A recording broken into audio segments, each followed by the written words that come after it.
भारत एक ऐसा देश था जहाँ कभी भी ज्ञान और धन की कमी नहीं हुई। इसी धन को देखकर कुछ भिखारी आक्रमणकारी भारत आक्रमण करते हैं। अतिथि के रूप में आकर वो पहले तो भारत में बस जाते थे, फिर विश्वासघात करके यहाँ के राजाओं को हरा देते थे। उसके बाद उस राज्य के लोगों को अपना गुलाम बना देते थे। इन सब में से आप लोग सिर्फ मुगलों को जानते होंगे।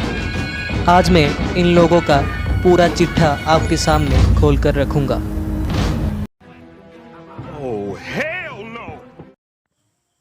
हेलो, मैं अभिषेक एंड स्वागत है आपका द हिस्ट्री टेलर के चैनल पर। 7वीं शताब्दी में भारत को लूटने के लिए और भारत में इस्लाम का प्रसार करने के लिए मोहम्मद बिन कासिम अपनी सेना के साथ भारत आक्रमण करता है। सिंध के राजा दाहिर को हराकर वो सिंध और मुल्तान पर कब्जा करता है। भारत में आगे बढ़ते हुए इसकी सेना का सामना होता है बप्पा रावल, नागभट्ट, विक्रमादित्य की सेनाओं से, जिसमें मोहम्मद बिन कासिम हार जाता है और भाग जाता है। बप्पा रावल की सेनाएं उसे ईरान के उस पार जाके छोड़कर आती हैं।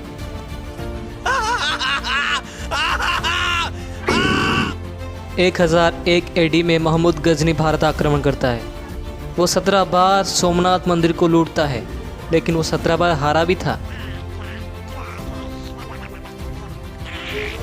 जी हाँ, चंडेला राजपूत राजा विद्याधर ने गजनी को 17 बार युद्ध में हराया था।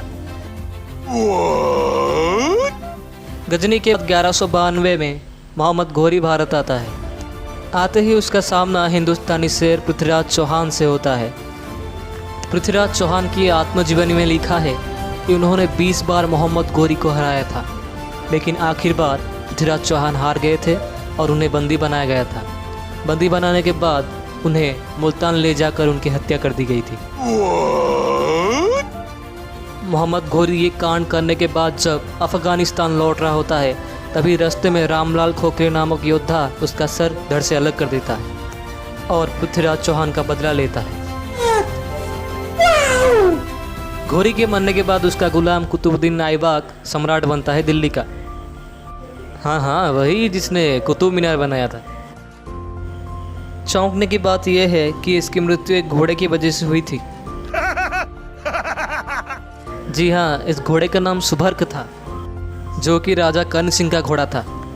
कर्ण सिंह को मारने जा रहे कुतुबुद्दीन ऐबक को इसने अपने पैरों तले रौंद दिया और अपने मालिक को लेकर उस जगह से बहुत दूर भाग गया। कुतुबुद्दीन ऐबक से ही गुलाम वंश का शुरुआत होता है। गुलाम वंश के द्वितीय राजा होते हैं आराम शाह, जिन्होंने जिंदगी भर सिर्फ आराम ही किया।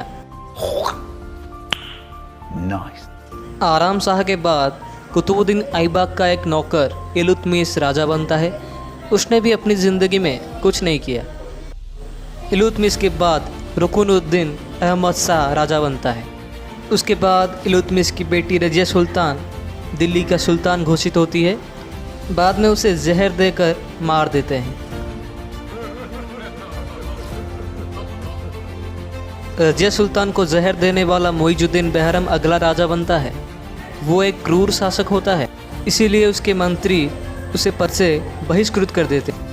उसके बाद उसका भाई अलाउद्दीन मसूद शाह राजा बनता है। वो एक मूर्ख शासक होता है। 4 साल की शासन के बाद उसे गद्दी छोड़ना पड़ता है। उसके बाद नासिरुद्दीन शाह अहमद अगला राजा बनता है। नासिरुद्दीन शाह अहमद को मारकर गियासुद्दीन बलबन अपने हाथ में सारी क्षमता ले लेता है। स्लेव डिनास्टी का वो सबसे पावरफुल राजा कहलाता है। बाद में उसका पोता मुइजुद्दीन कायकाबाद अगला राजा बनता है। 1206 से 1290 में 10 शासकों ने शासन किया। उनके अंतकाल में उनका साम्राज्य कुछ इस तरह से दिखता था।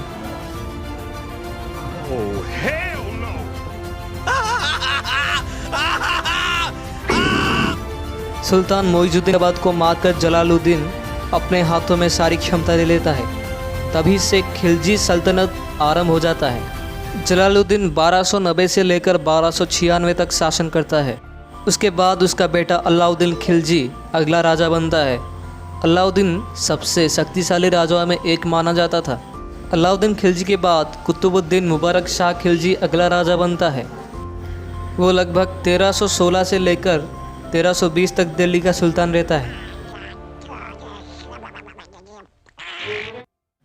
कुतुबुद्दीन को मारने के बाद दिल्ली पे तुगलक साम्राज्य का शासन आरंभ हो जाता है, जिसमें पहले राजा होते हैं गियासुद्दीन तुगलक, जो कि एक अच्छे राजा थे। गियासुद्दीन के बाद मोहम्मद बिन तुगलक अगला राजा बनता है। उसके बाद सबसे शक्तिशाली राजा फिरोज शाह तुगलक बनते हैं। तुगलक साम्राज्य का आखिरी राजा था अबू बकर शाह। अबू बकर को हराकर खिजर खां सैयद वंश का स्थापन करता है। उसके बाद उसका बेटा मुबारक शाह अगला राजा बनता है। बाद में मुबारक शाह का बेटा मोहम्मद शाह अगला राजा बनता है। अलाउद्दीन आलम शाह सैयद वंश के आखिरी राजा बन जाते हैं। अलाउद्दीन आलम शाह को हराकर बहलोल लोदी साम्राज्य की स्थापना करते हैं। बहलोल लोदी 1451 to 1489 तक राज करता है। अगला राजा बहलोल का बेटा सिकंदर लोदी बनता है।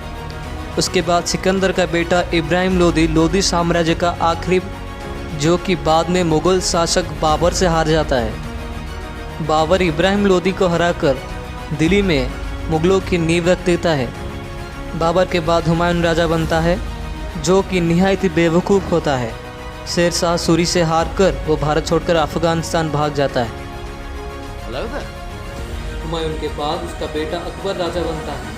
अकबर को बहुत महान दिखाया गया है इंडियन हिस्ट्री में, लेकिन क्यों दिखाया गया है ये मुझे नहीं पता।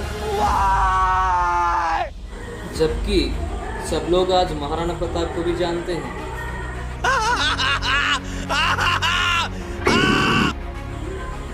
उसके बाद जहांगीर राजा बनता है। उसने कुछ ज़्यादा तो नहीं किया, लेकिन अंग्रेज़ों को बिजनेस करने के लिए परमिशन जरूर दे दी। उसके बाद आते हैं हमारे आशिक भैया शाहजहां जी, जिसने बीवी के लिए ताजमहल बना तो दिया, लेकिन अपने बेटे को उतना प्यार नहीं दे पाई। इसीलिए तो उसके बेटे ने ही उसके प्राण हर लिए। और वो महान बेटा और कोई नहीं, हमारे औरंगज़ेब जी ही थे, जिसने बाद में मानवता की सारी हदें पार कर ली, एकदम राक्षस बन गया। छत्रपति शिवाजी महाराज ने उसे बंदरिया का नाच नचाया था। जी हाँ, उस समय औरंगज़ेब बहुत ताकतवर था, लेकिन शिवाजी से वो एक भी जंग नहीं जीत पाया। शिवाजी ने उसे हर बारी मात दे दी थी। इसके अलावा वो अहोम डिनास्टी से 17 बार हारा था। उसके बाद बहादुर शाह, जहांगीर शाह, फारुखसियार, रफ़ी-उद-दजरत, शाहजहां द्वितीय, मोहम्मद शाह, अहमद शाह बहादुर, आलमगीर द्वितीय, शाह आलम, अकबर शाह राजा बने, लेकिन उन बात नहीं थी। बहादुर शाह जाफ़र 2 मुग़लों के आखिरी राजा थे, जो अंग्रेज़ों के हाथों पकड़े गए थे और जेल में दम तोड़ दिया। मारो मारो मुझे मारो मारो। तो दोस्तों, ये था दिल्ली के सुल्तानों का पूरा इतिहास। अगर वीडियो अच्छी लगी है तो like, share and subscribe. Alexander Porus का वीडियो का लिंक डिस्क्रिप्शन में है। Take care, thank you, good bye.